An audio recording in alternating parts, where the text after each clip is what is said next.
La Liga weekend is here again, and Osasuna will be hosting Real Madrid. Osasuna's impressive 11 points out of their last 5 La Liga games shows you how improved or how well Osasuna are playing this season. Osasuna started the season very poorly, but the new signings such as Javi Galán, Victor Munoz have really lifted the spirits of this Osasuna side, leading them to play one of their best footballs this season so far, especially when they are playing at home. Osasuna, when playing at home, are a very dangerous side and can be a threat to any team that comes upon them. But then, with Real Madrid have shown, or they've proved that your form isn't a standing block against them. Notably, that impressive win against Real Sociedad in the past week, right? Real Sociedad were in very, very good form prior to that Real Madrid game, but then Madrid battered them by 4-1. Another instance, Benfica were in very, very good form, but then Madrid went away and beat Benfica by 1-0. In my previous videos, I made mention that if Real Madrid really wanted anything out of that Benfica game, the likes of Vini Jr. should show up and give Madrid what it takes to get that 3 points. And lo and behold, Vini Jr. was in the news. Vini was in the news for how good he performed, and also a very negative thing. Vini Jr. really stepped up and played very well, an impressive performance with a very wonderful goal against Benfica. But then, on the negative side, Vini claimed he was racially abused by Prestiani. We all saw what happened, but then, what exactly Prestiani said wasn't heard by anyone. But then, players like Kylian Mbappe made mention that he heard it about 5 times, that Prestiani was racially abusing Vini Jr.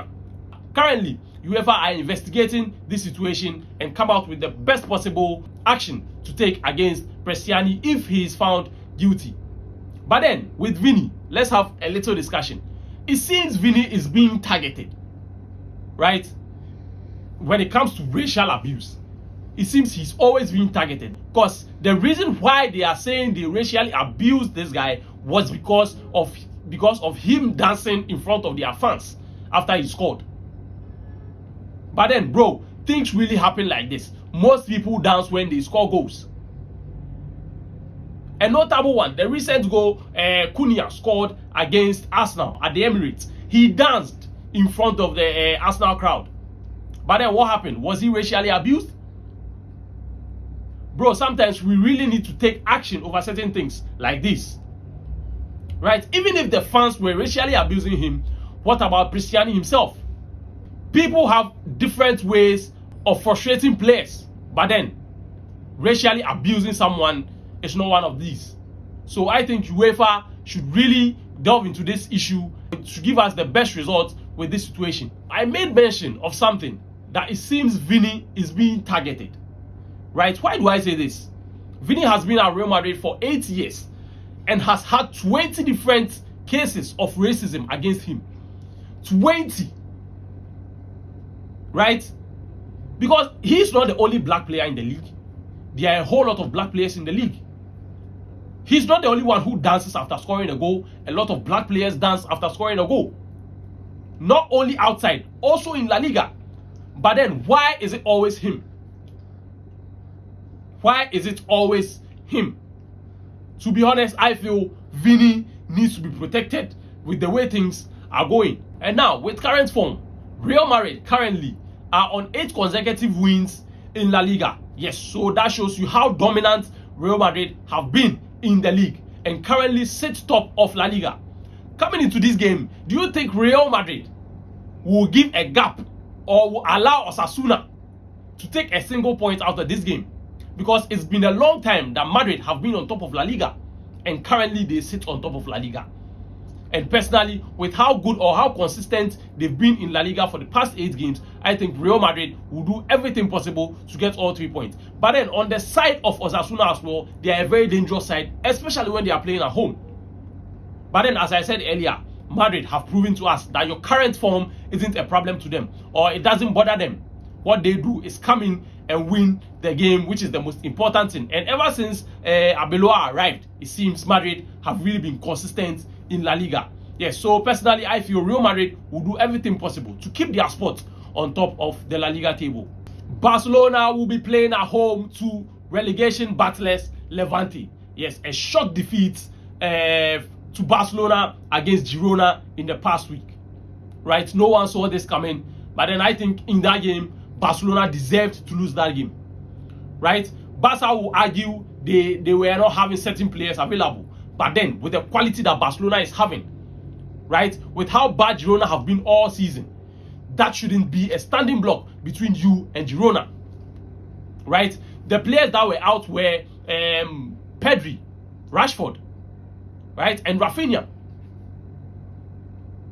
And these players are not players that really need to be available at all costs for you to win against Girona, right? Barca that day just were off, just didn't deserve to win the game. Their body language, the likes of Lamine Yamal and co, who got a penalty and missed, their body language alone on that day showed very clearly that Barcelona didn't deserve a single point in that game. Girona that day were on top from start to finish. The energy, right? The energy. And one thing, I really like the formation Girona came in with that game, right? Playing 5 in the middle, 4 at the back, just 1 up top.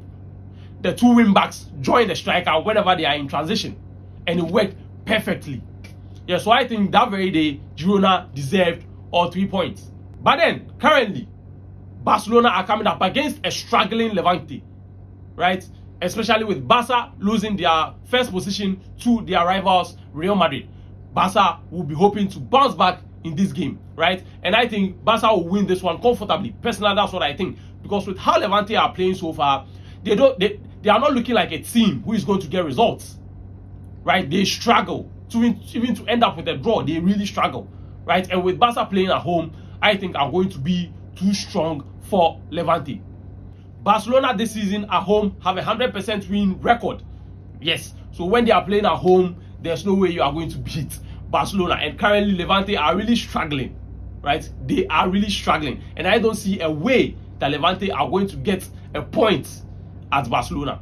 And with Barcelona's 100% record at home, they've managed to score 34 goals in 11 games, and that even makes the task even harder for Levante. And I think this game Barca are really going to batter Levante, to be honest. And I think Barca can even score at least 4+ goals.